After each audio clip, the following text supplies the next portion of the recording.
Welcome everyone to episode number 4 of the Ballercast.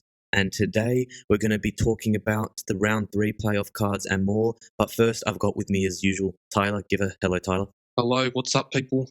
Hello. Good to have you with me on this fine evening in Australia. We're going to talk about the round 3 playoff cards. And there's a lot to talk about. There are a lot of great cards, but I think there's also a lot of missed opportunities and ratings that are quite wrong. I mean, it's great. We got Giannis, we got Dame, we got the big names we wanted to see, and it's great content. The content did come out pretty quickly. Could have been a little quicker, but people are getting some great cards. So, what's your opinion on the cards in general, Tyler? Obviously, as round 3 comes, there's going to be higher rated cards. We've got 397s, great for the game. We've got some overalls that don't really make sense over other cards, which we'll get into in a 100%. sec. I think all the stats on these are really juiced. I haven't seen one bad card. There are cards that are definitely undeserving of their ratings, but there's no real bad cards. Like, no matter what card you pull from the challenges, they're all going to be a really good addition to your team. It's not like the first round where you could pull absolute garbage. Every card you pull now is going to be pretty good, and that's something good to know when you're grinding through those ridiculous amount of challenges, which we'll talk about later. What team do you want to start off with first? We'll start with the Milwaukee Bucks here. The Buckaroonies. All right. I'm going to talk about my boy Brook. I've been a huge supporter of this guy ever since I watched him in Brooklyn, and he's an incredible player and now getting the recognition he deserved. Now being a really especially good team. after he started his 3-point barrage this season. He's always been a consistent 3-point shooter, but he just played for a bad team that no one cared about, and now he's getting that recognition on the second best team in the East, if not the best team in the East. He didn't start shooting 3-pointers until I think it was his last season or second last season in Brooklyn. Yeah, he really started balling once Darren Williams and Paul Pierce and KG got out of the way, and it really became his team, and he started balling. This card is incredible. 81 dribbling, what the hell? That's great. His speed is a little bit lackluster, but that's fine. He's not the fastest guy, and that's something they got right. And a lower speed, remember this, he's going to be trailing for those 3-pointers. The slower he is up the court, he's going to be trailing for that 3-point cheese. He has a great mid-range and incredible finishing, which is great because he is an amazing finisher, a very underrated defender and rebounder as well. He gets done dirty, but they do respect his shooting and finishing, which is great. He's not going to miss any threes. He's 7'1" or 7 foot. Yeah, 7 foot, 88 3-pointer for a 7-foot guy. That's highest for centers in the game. 91 finishing, 89 mid-range. Always been a great post player apart from recent years. He was one of the last original post players back to the basket. I think players in the league. He developed his game perfectly for the current NBA, though. They all want people who can shoot threes and run Warriors offense. So he moved out of the post and became proficient and one of the best shooting center in the league. And that's exactly what they need. And he could probably get that max deal damn near in the future because he's just so valuable for any team that values offense. Very underrated on defense. I think they did Brook a little bit dirty on rebounding and defense. Yeah, but he's never been non-rebounder. He's never been a prolific rebounder, but he's one of the best defenders on the best defending team in the NBA. Yeah, I think he's only averaged 5 rebounds. He's become a better defender in the past few years. He's averaging a good amount of blocks. I can anchor on the defensive end, paired up with Giannis and Bledsoe. He's a threat, and I think he should have got at least a 90 defense. I can understand the rebounding. He's been copying slack for years about how bad his rebounding is, but the defense should have been a little bit higher. Well, he's the perfect fit for Giannis, for a guy that can't really shoot 3-pointers. They definitely picked up a gem in the trade, in the free agency. I think he signed for, what was it, 5 or 10 million, I think it was. Whatever a cheap deal, I'm pretty sure. For what he did this season.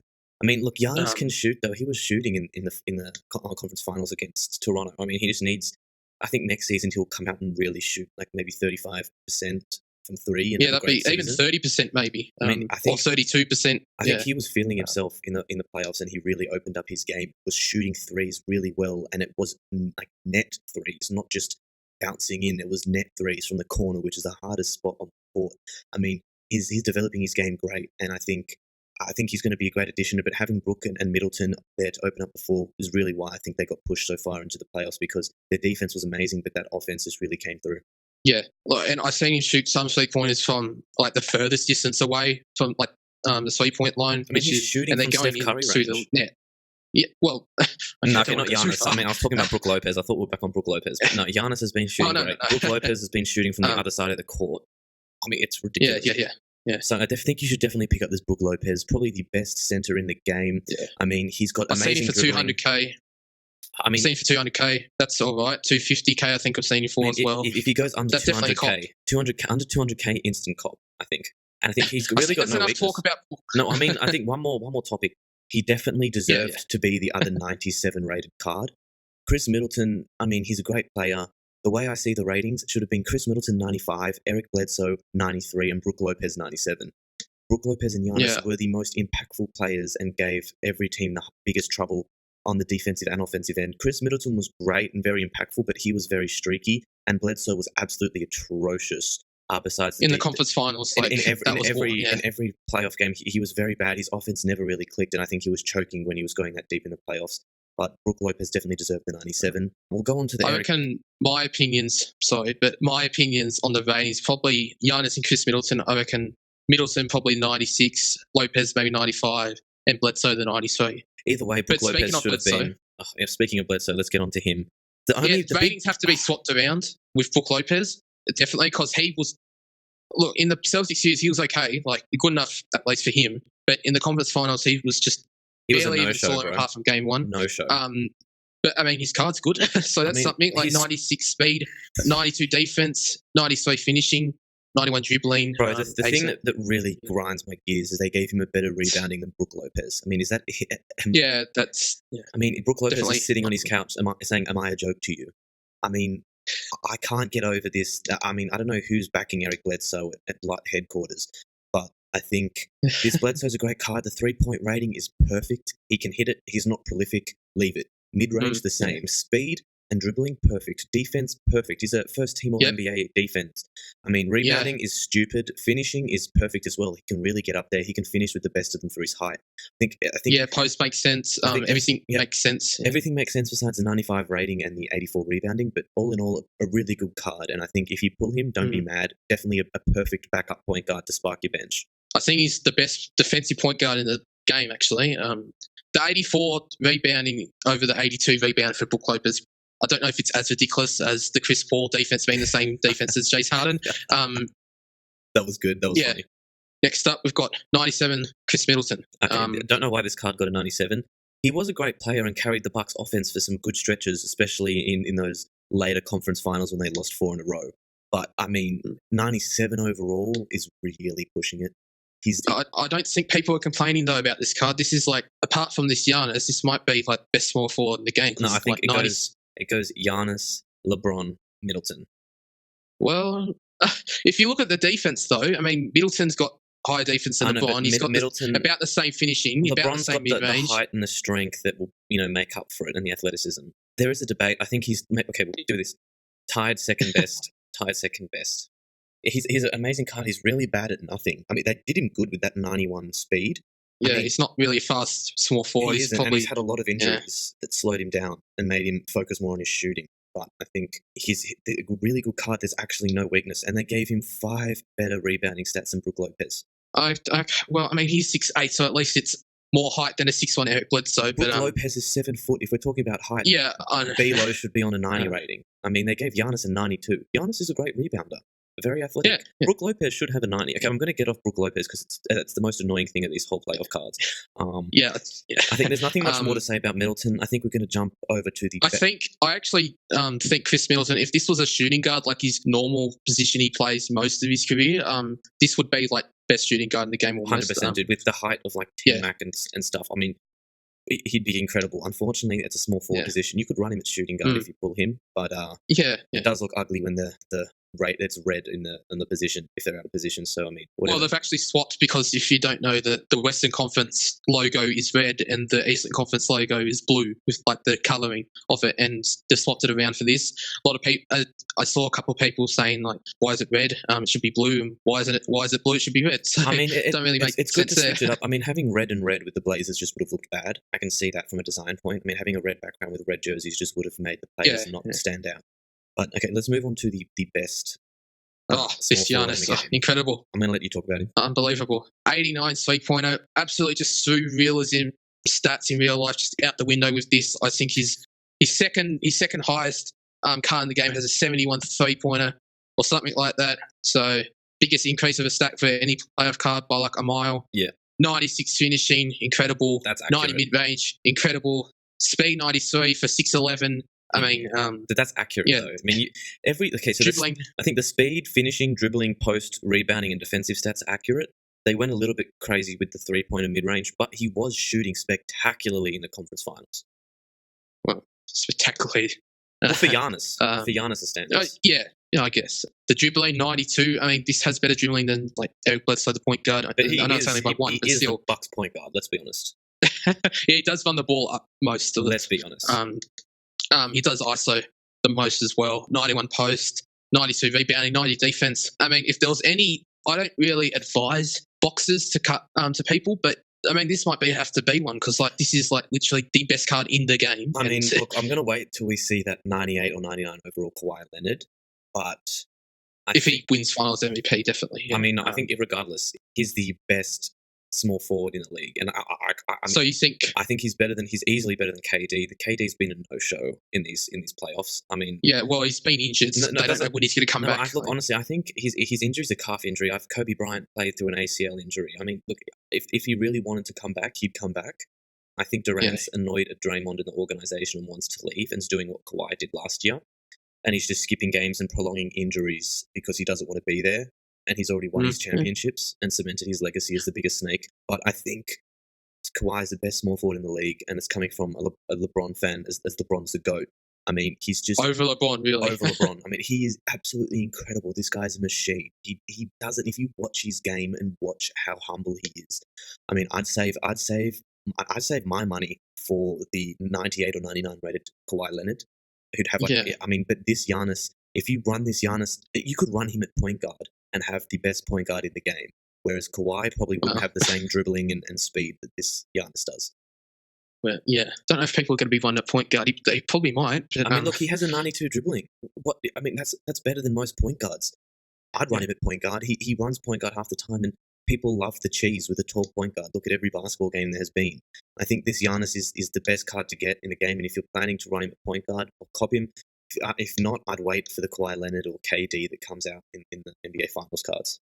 I think the only flaw is the fact that the game just, put the actual point guard, like the high-rated point guard off the bench into the starting lineup after about a minute maybe because it has the red, not supposed to be at this position, so we'll just do that and all that. I mean, if besides from that, I mean, you can fix that easily by manually fouling. But look, I think if you get around that, if I was me, I'd buy this card, put him at point guard, wait for Kawhi Leonard. If not, still grab him. I mean, anything under like 900k is a bargain for the best card in the game.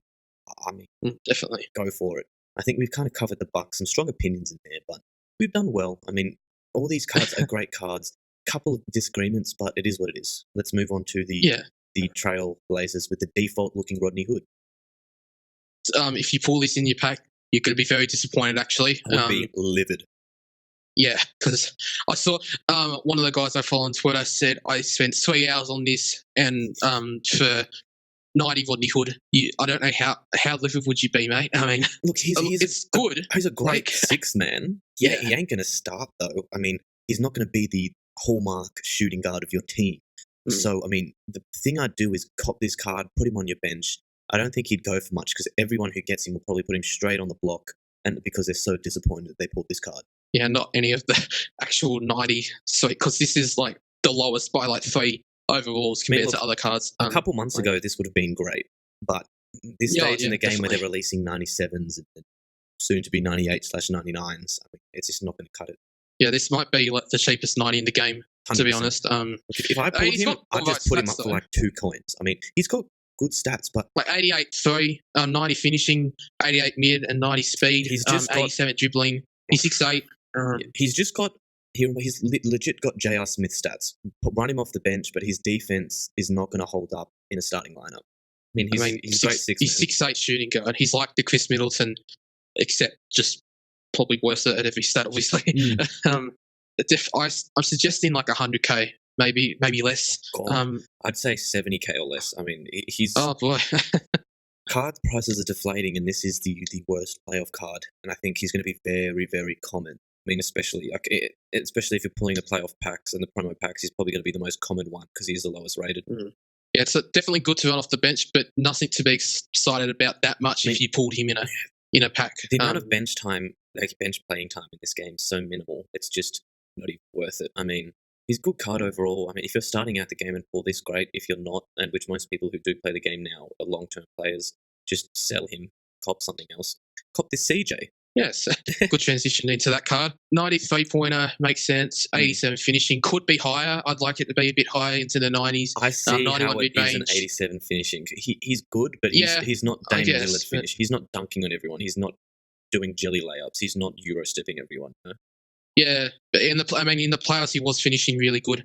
He wasn't shooting well, so he had to finish. The mid range could be high. He was shooting really good from the mid range as well. 88 speed could be higher again, but just could be higher. Dribbling 86 kind of makes sense. He doesn't dribble the ball he's not that much. A ball first shooting guard. As well. He's not a ball in hand shooting guard per se. And then don't need to go over the post. 66. That's good. 82 rebounding. 87 defense for CJ is good. Can we just solid? 1 second. They gave CJ and Rodney Hood the same rebounding as Brook Lopez. We on this again, are we? I just have to point this out. Okay, but we'll talk about this more when we get to Enes Kanter. We'll drop it for now. The CJ is good. For 250, that's a good card to get for that price. Great defense. I do think he should have been a 95 overall. I don't know why Enes Kanter was the 95 overall when CJ is the second best player on the Blazers. No contention there. And it's at times the best player on the Blazers when Damian Lillard just not feeling it. Especially Game 7 of the Denver series, he scored like 39 points when Dame was having an off night. Him and Dame are the 1-2 punch. I mean, that's why they're my favourite during the game in the NBA. Because I love watching them score and all that. They are just as good as each other on any given night. I mean, they should have both got 97s rather than Middleton and Giannis getting 97s, but I think that, CJ should have been a 95 at least, and they should have maybe bumped up his dribbling and his speed. Besides from that, I think every other stat's quite accurate. Definitely is. And moving on to Enes Kanter. Well, speaking of the Enes Kanter, don't even get me started. Look, doesn't need to be a 95 game. It needs to be a 93, 92 even. Those stats, fantastic. Bro, those stats are 90 rated stats. We predicted that he'd be one of these cards. He probably was the third best player on the Blazers and the most consistent. But I don't think he was ever better than CJ McCollum. And he's literally only a one-sided player. He'll post you up and put the ball in the hoop around the post, but he's got no other game. And get your offensive rebounds as well. That's your defensive rebounds as well. He's not a defensive rebounder. He does nothing on the defensive end. The fact that they gave him an 88 overall defense is just mind-boggling. They gave Brook an 86 defense when he's on the best defending center on the best defensive team in the NBA. What? What? Am I crazy here, or?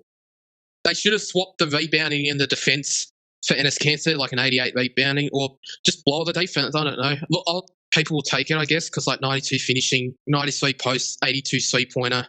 Mid-range isn't going to be that effective considering he's a center, because when are they ever in you're trafficked? When you're in traffic, 73 speed. There's not really much else to talk about. I pulled him myself today, and I sold him. I'm selling him right now. The only reason I'd keep that card is to bring up the overall rating on my team. I mean, he's going to add literally nothing to your team. Apart from a 3-pointer, but there's better shooting apart from the 3-pointer centers. You pick up Brook Lopez, who deserved to be 95 rated. Yeah, card. Exactly. I mean, he's better, and he's lower rated, and he's better. And he's worse than all my other centers on my team. Yeah. I've got 3 other centers with the only difference between Kanter and my other centers, such as Towns, Horford, and Vucevic, is the defense, but he's only up by on the defense for 1 or 2. And same will be with the Brook Lopez. When you get that and you compare him to him, it will be only difference of 2. Yeah. So this Brook Lopez is literally better than him at everything apart from the post and somehow defense and rebounding. Yeah, and speed, but that doesn't matter for centers that much. So look, I think I would only want to get this for 200k or 250, 200 actually, because it's better centers that you can get for cheaper. For that, definitely. I think this is the worst card out of the whole round 3. I don't know what anyone was thinking. When whoever designed this, I can't see him being better rated than CJ, and can't see him having better defense and equal rebounding to Brook Lopez and being faster. Brook Lopez is more athletic than Enes Kanter. Just look at the two body-wise. Brook Lopez is a monster. Enes Kanter, it's just, I don't know what logic was behind this card.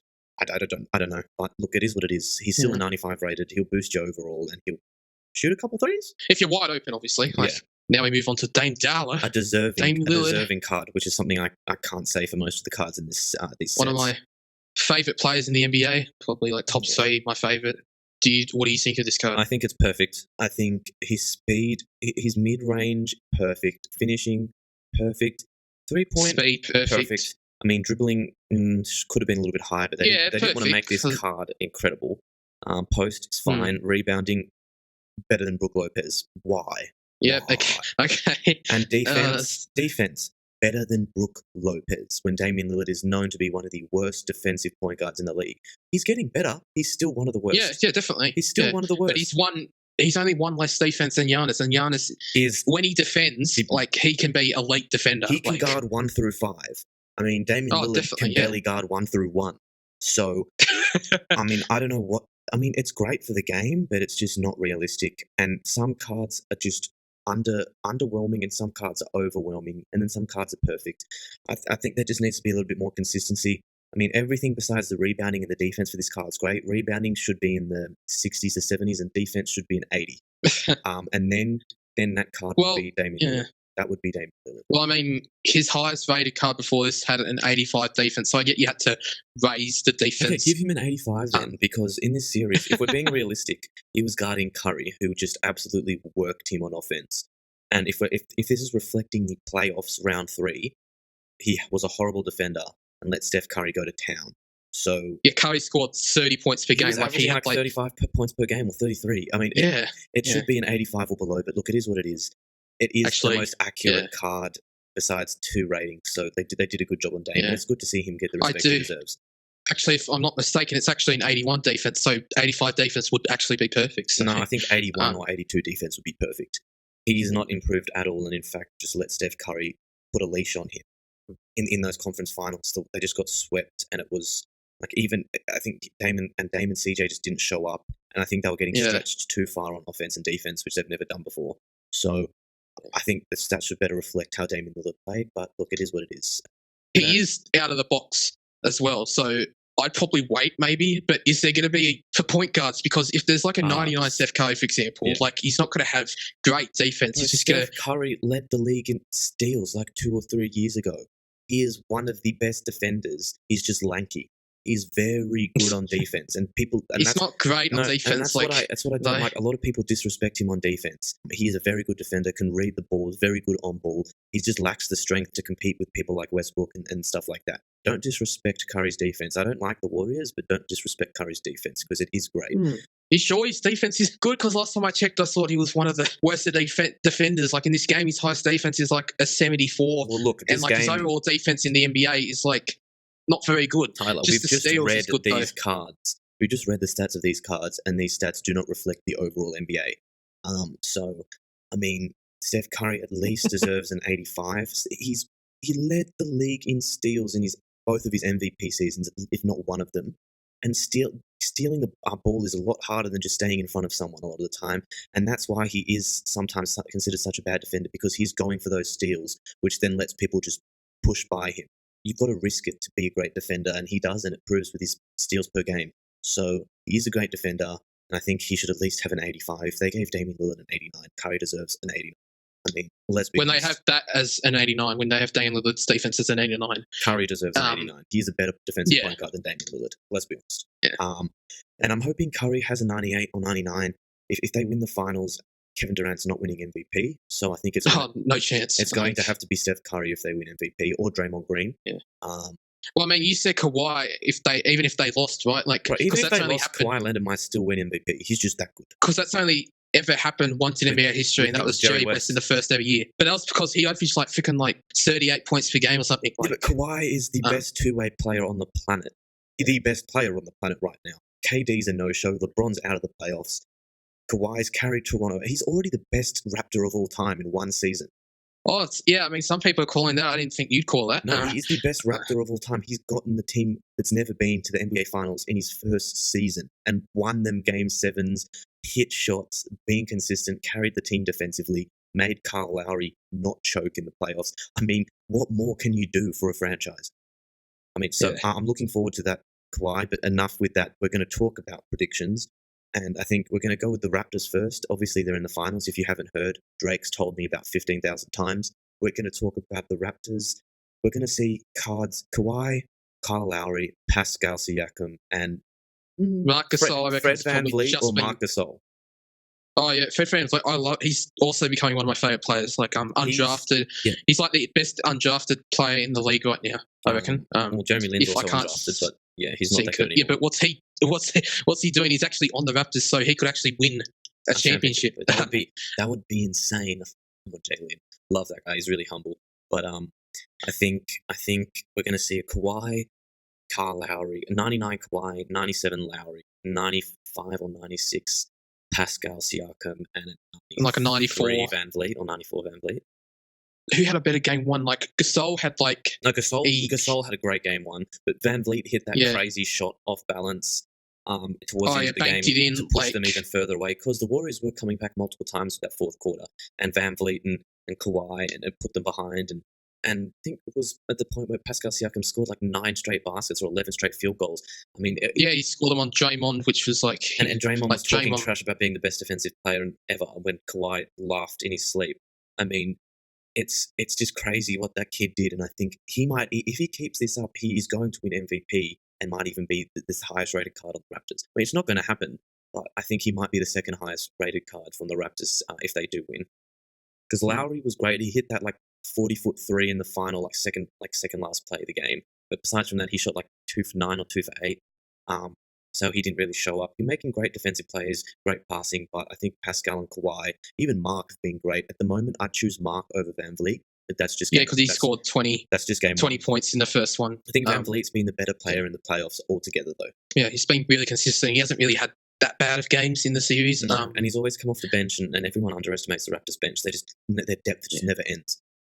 And then, like, Siakam scored 32 points. Like, if he keeps this up, like, I still think it will be Kawhi Finals MVP if they win. But if he just keeps this up and distracts Draymond, I mean, that gets Draymond onto him, which then puts Klay Thompson on Kawhi, which Kawhi will just destroy. I mean, Kawhi, I don't know if you've seen the clip where Paul George is guarding Kawhi Leonard, and Kawhi Leonard is laughing, and then he laughs at Paul George's defense, then proceeds to continue to post him up, then hit a post fadeaway in his face. I mean, Kawhi Leonard can take anyone offensively in the league and can guard anyone. I mean, as long as Draymond Green is the biggest threat to Kawhi, and if Pascal Siakam keeps being this efficient, he doesn't need to score 32. But if he keeps scoring 20 points per game, that distracts him, and Kawhi is just going to be open to feast. And that's what's going to win them the finals. And I think if they can win this game at home and pull one away from the Warriors, I mean, that's game over. I mean, the Warriors Kevin Durant's never, ever got the clutch gene and the ability and the game and the strength that LeBron has to bring them down 3-1 back. So I think if they can pull 3-1 coming back in Toronto, that series. Yes, I mean, Siakam can keep Draymond quiet. That's definitely. I don't think Draymond was that good in the first game at all. I mean, Draymond, if Pascal makes Draymond work on defense, that means Draymond's more tired, which means he can't perform as well on offense, which means less productivity, which in turn is going in favor of the Raptors. And I think you think the Raptors can actually do this, win the finals? If Durant, I think they can. I think if Durant doesn't come back, if he comes back and they're down 2-0, I mean, what's Durant going to do with Kawhi Leonard marking him, bro? What is he going to do? What is he going to do? LeBron was even scared of Kawhi, and LeBron is 10 times as strong as KD. KD, I could break him just by touching him.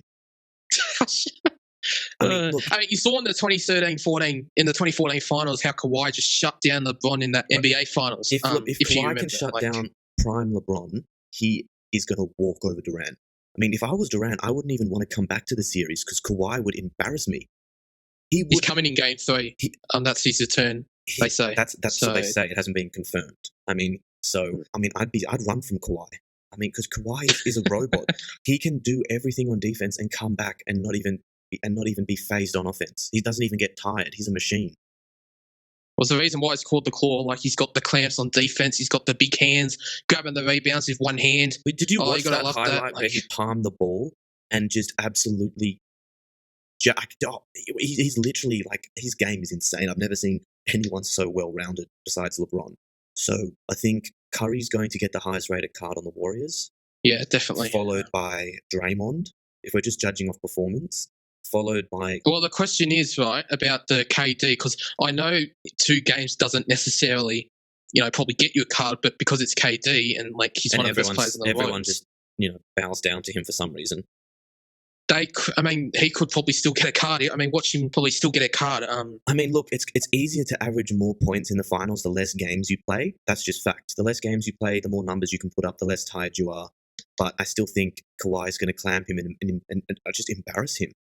It's because Durant will be not prepared. I think he's only just started practice. Maybe like he wasn't even practicing when it was game 1. Durant's you saw with Cousins. Cousins was out of it in game 1. Durant's going to be even more out of it. He just hasn't got the physicality and all that to keep up with it. Durant's going to be out of it mentally. He hasn't been playing. He didn't play the whole Blazers series. He's just not prepped. And I think on top of that, Kawhi is just going to make sure he just doesn't have anything. Every shot Durant's going to make is going to have to be heavily contested. I was actually surprised. I don't know if you knew this, but DeMarcus actually played the first game. I know, but he only played like 10 minutes. He came off the bench and he still did some good work. I think Durant's never faced off against Kawhi in the finals, and we've seen Kawhi beat and guard prime LeBron in the finals and win MVP with 3 of the other Hall of Famers in Parker, Ginobili, and Duncan, and be the best player on that team against the best player of all time. What more can you do? And his game is 100 times better now than it was then. So, Durant has no idea what's coming. He's only versed him in the regular season properly. I don't think Durant's ready. And I think that's why I'm putting Durant so low on the cards, because if he does come in, I can see Draymond outperforming him and Curry outperforming. Because Curry's being guarded by Lowry. What overalls are you thinking? I'm thinking 98 Curry, 97 Durant and Draymond, and then 95 Klay Thompson. Yeah, that sounds about right. And then if we go to the Raptors, 99 Kawhi, 97 Siakam and Lowry, and then a 95 Van Vliet or Gasol. I think it's not going to turn out like that at all, because the ratings these past 2 rounds have just been whack. But I think that's appropriate. Kawhi has been the best player this whole season, and it shows. He beat Giannis. There's no more you can say. Yeah, he beat probably what is likely to be the MVP. Kawhi deserves to be MVP, and he didn't play that as much games. I don't think, though. Doesn't matter. He's in the finals, and it should be taken into account, because they've given MVPs to people like... Do you know I forgot that Westbrook won MVP because he's just that lackluster this season? The NBA is going into a pattern of giving MVPs to people who are just going for MVP awards and not trying to better their team. Example, Harden, Westbrook, KD. So, KD won it with Westbrook, but then choked a 3-1 lead against the Warriors, and now is on the Warriors. So I think the NBA's got to stray away from giving MVP awards to people who are just seeking MVPs. Harden even said he just wants to win MVP this season, and we saw in the playoffs he was a no-show. So we've got to award it to the person who's been the best player through the whole NBA, and that's Kawhi Leonard. Yeah, and it also has to be the player that also impacts their team the most as well. Like Kawhi has made a team that couldn't get past LeBron James, beat a player people think is better than LeBron James on a better team. This was a team at the end of the last playoffs.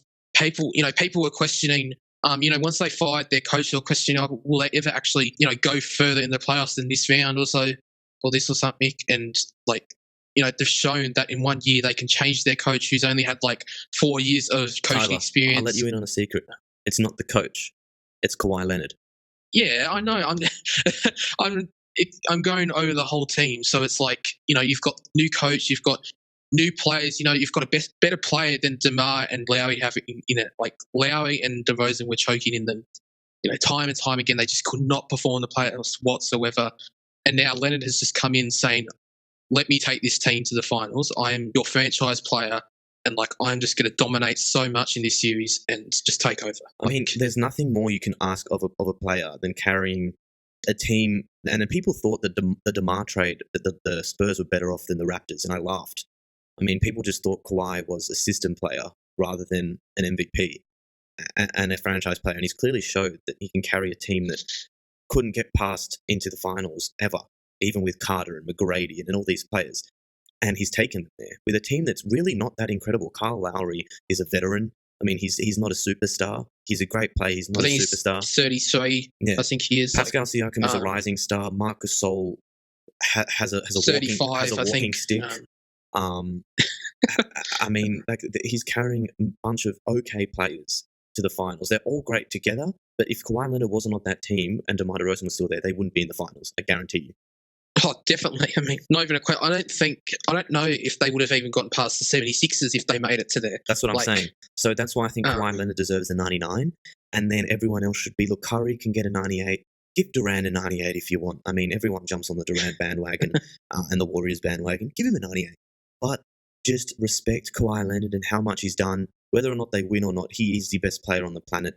And I think he deserves a 99. And give Curry a 98, Durant a 98, Draymond and even Clay give both 96s or 97s. They're all, because the Warriors is so good, you can't even give anyone a 95 or below because they're just all amazingly talented all-star level players who somehow managed to get on the same team. And then Kawhi's got a bunch of good role players and made it to the finals. I mean, if you ask me what took more talent, it's easily Kawhi, and he's performed a lot better in the playoffs.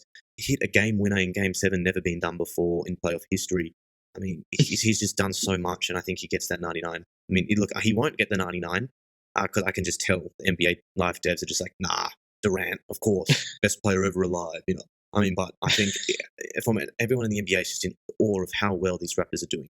The question surrounding him in like last season is like, is he going to be signed? Is he just going to? I think he should definitely be signed for the next, foreseeable future. They can be contending. I don't think unless they sign someone, really impactful, he shouldn't sign because Lowry's getting older. Pascal Siakam, Gasol, who knows where he's going. Fred VanVleet may not ever get better and may just be a great sixth man. Marc Gasol may never ever have the same impact after this season. I think Kawhi's Danny Green is like 31. Danny Green is never not the same Danny Green he played with on the Spurs. I mean, he's missing a lot of shots. I mean, he's still great. He missed a lot of shots. I think he's just Kawhi Leonard has to go all in and win this title, and then move on to a team and try and get the supermax, be a franchise player, and then see if he can win another title somewhere else. But I think this is the year to really prove how great Kawhi Leonard is, and I think he knows that. I think that's what's going to happen. I mean, who knows? When you came to the team, the goal was to obviously lead into a championship. If he does that, he'll be a hero to the whole of Canada. And if he leaves, people should, Toronto shouldn't be like, why would you leave us and all that? If he wins and leaves, then they can't say anything because he's won a championship. Oh, yeah, they can't talk shit. If they lose and he leaves, I mean, they can talk shit, but either way, he's still the best Raptor of all time. So they're kind of stuck with him. I mean, either way, he's brought so much joy. I mean, I think, look, we've talked about the finals. I mean, we'll give more previews into that maybe next week episode when we've seen 2 or 3 more games. I think we talk about the NBA, the challenges in the game. And I think, Tyler, as you were saying before, the challenges are just a bit ridiculous, and especially if you're just rewarded 90 overall Rodney Hood after 3 hours or so of gameplay. I mean, it's pretty heartbreaking. Yeah, I think I might talk a little bit about this. So, look, this is the last topic. Go crazy. Yeah. So, as you're saying, 3 hours for Rodney Hood. I wouldn't be raging or anything, but I'd be like, I put 3 hours into this game. I've already, for me especially, I've already put in months and months and months into this game with the seasons and all that. I've only seen probably one person on Twitter ever get the 92 Shaq, and I still got probably 6 teams to go. Then you've got to play finals and all that. So with the playoffs challenges out of nonsense, it just makes it a lot more grinding. And I think they raised it to 34 challenges, why I don't get it. I think we've discovered in this podcast episode it's a bit puzzling everything in this, and 34 challenges is just not worth. It is worth it eventually if you get something good. That is, if you get something good, you could get 90 Rodney Hood, for example. I just don't like the idea of it. The one thing they did go down a bit on is they had the 15 points down, 6 minutes challenge. Oh man! They went down on that though, so that's one positive, I guess. But they still made challenges with odd amount of times left. And the funny thing is that they put in challenges with I get you versus the Bucks, that makes sense. I get you versus the Blazers. Verse the 4 teams that were in the conference finals. I don't get why you have to verse the Magic and the Clippers and the Rockets. What sense does that go into in there? They've been out, the Magic and Clippers have been out for what has it been? Maybe a month, maybe probably less, but still, it just doesn't make sense to me. I like where the game's going with this, at least where you complete the challenges, you get something like the Shaq Ultimate challenges. You get 2 season stars, 2 playoff cards, which is great. But just on the other side, of doing the 30 plus challenges. It's just a lot of work. Like it takes like an hour and a half to actually longer, 2 hours to do one season. So one team actually. So it's going to take like we said earlier, 3 hours to do that. And it just puzzles me some of the consistency with this game though. Like agreed. I think the consistency is really a problem, isn't it? The inconsistencies with the card ratings as well. I mean, just looking through Dennis S.'s tweet about tweeting out the card, it goes, is it a mistake Enes Kanter is higher rated than CJ? Oh, I didn't see that. Did someone say that? Someone said that. No. And people are commenting about the colours, any new throwback players. I mean, the content is very inconsistent. The player ratings are very inconsistent. The game is too much of a grind, and many of the dedicated players have been quitting recently. Yeah. I think grind needs to be at least halved. The player ratings definitely need to be looked into further. Look, I'm happy to come and do player ratings at EA. I think... Me too, definitely. I mean, look, I think I'd happily help for free. I mean, just going off the players' season and the conference and then the playoff round they were in, you definitely came up with different stats that were on these cards. And I think a lot of people have noticed that. Eric Bledsoe definitely didn't perform in the conference finals.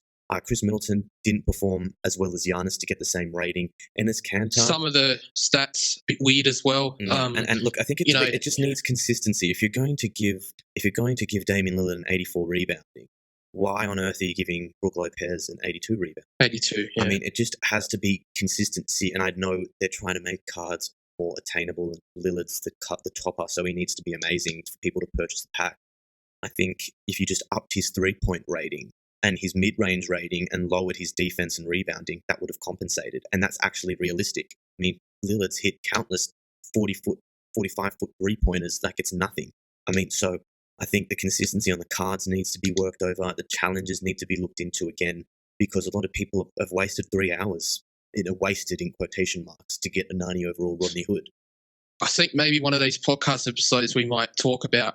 I think we're going to have some of these stats that talking about some of the stats the inconsistencies, do not make sense. Like the inconsistencies, the challenges, and we'll definitely do a wishlist podcast for 20 live 20. But I think that's just a little bit of rundown. I know there's a lot of criticism in there, but it's all constructive. I think to end off, I might say that we might go into this a few weeks down the track. But for example, I'd like to say that Brook Lopez, I know you've been rambling on about his rebounding for countless minutes. Oh. It's bad when Brook Lopez has the same rebounding as 6 foot tall DJ Augustine. How many rebounds do he average? Like 2 in his career or something? Like, I mean, yeah, the ratings definitely need to be looked into. I mean, it's not something to be taken light, because the whole game mode is literally based around ratings. Ratings is what sells player in the auction house, sells a player in the packs, and the whole game is based on ratings. And I think consistencies in cards and keeping it consistent with how the player is in real life is important, because a lot of these cards, they've just boosted stats and given ratings to that don't make sense to kind of upsell the cards. Mm-hmm. So, I mean, definitely needs to be looked into, and I'm happy to speak to any NBA Live dev for hours on end about how we could improve this game, and that's what this podcast is about, improving the game. So I think we just go into that, and I think we've kind of said everything we've said. We want to kind of keep this talk short, because we want stuff to talk about in the future. Who knows the cadence of future content? Who knows how much it's going to drop until Live 20? So I think we'll try and end it here, just for the sake of future podcasts. Yeah. Anything else you want to add, Tyler? Well, I just want to let everybody know who's maybe noticed just a little change in the shot or anything. I think when players are shooting contested and they're taller than a player, like, for example, Dirk might be shooting over Chris Paul, like 10 inches, a foot of height difference. Just to add, that's usually in the past there would be a bigger yellow bar, but recently, if people haven't known, that they've changed the shot contest where there's only a little yellow bar and it just doesn't go in. I get it's to do with real life. I just liked it personally myself. Some people probably like it. I like it a little bit. They changed the fadeaway. Now you can green it when you're one-on-one with a person with good post fadeaway. And yeah, it was a big update for this game. So just wanted to add that point. So yeah, I think don't stress. I think just about wraps it up. Look, this game has a lot of potential rolling into 2020. I mean, 2018 Ultimate Team was incredible in terms of content, but the gameplay was tough. 2019 NBA Live 19 had amazing gameplay and just a little bit lackluster content. If we can just reach a middle ground, it'd be perfect. And that's the point of this podcast, to try and improve the game. It's really everyone loves and who plays it. And I think slowly we'll get there.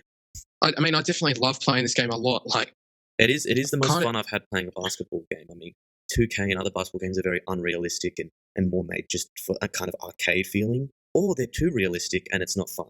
I think having a balance of being able to do stupid crossovers and hitting contested threes, but also, missing open layups sometimes, which players do, but then missing rebounds that are very easy to get or something. It happens, and missing crazy and making crazy contested layups and ones is satisfactory, but then it's balanced out by missing some layups you'd normally easily make. And there's good balances. Yeah. It's fun. It's also challenging, but there's definitely room to improve. But yeah, I think we're kind of going to finish up there. We just hit the hour mark. Good job, Tyler. We're going to catch you guys next week. Sorry for the late release of this one. We're just waiting for the content to come out. Until next time, have a great week. See ya.